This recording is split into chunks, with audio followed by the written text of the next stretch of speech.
7 billion అంటే 700 కోట్లు. ప్రతి ఒక్కరు కూడా సత్యంలో వచ్చేంత వరకు వీడు ఈ శరీరంలో ఉంటూనే ఉంటాడు. వాడు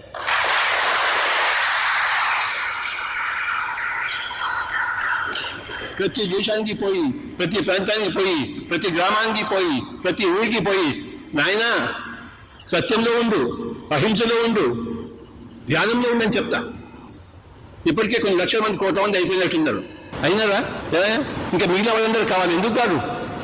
ఎవరికి సత్యం అక్కర్లేదు, ఎవరికి జయం అక్కర్లేదు, ఎవరికి ఆరోగ్యం అక్కర్లేదు, ఎవరికి ఆనందం అక్కర్లేదు. అహింసలో ఉంటేనే ఆరోగ్యం ఉంటుంది, ధ్యానంలో ఉంటేనే మోక్షం ఉంటుంది.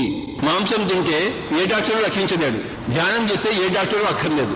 నాతో పాటు గట్టిగా చెప్పండి, ఇట్లా చెప్పాలా? నో డాక్టర్,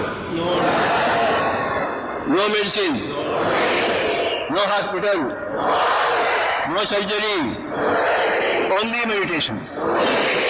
నో మాంసము, ఓన్లీ శాకాహారం. నో అసత్యము, ఓన్లీ సత్యము.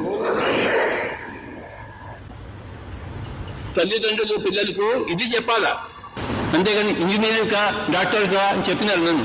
మా ఇంట్లో కూడా ఏమయ్యా, నన్ను కూడా డాక్టర్ కావాలి. మా అన్నయ్య ఇంజనీర్ అయినాడు, నన్ను డాక్టర్ కా అన్నాడు. నాకు ఎంబీబీఎస్ సీట్ రాలే. ఇక హుసేన్ సాగర్ పండి పోయి దూకుదామని కొంచెం ఉంటే దిగుతులే. ఒకవేళ దూకి ఉంటే మీరంతా ఆగవాగం అయిపోయింది. చెప్పండి, సత్యం ఈజ్ ఈక్వల్ టు అహింస ప్లస్ ధ్యానం. అహింస అంటే ఏంది? కోడిని కోసుడు తింటూ అహింసనా? హింసనా? మేకను కోసుడు, చేపలు పెట్టుకోండు, పీతలు తిండు, ఇంకా ఏమని తింటారు? ఆవులు, ఎద్దులు, ఒంటెలు, ఇట్లుంటాయా?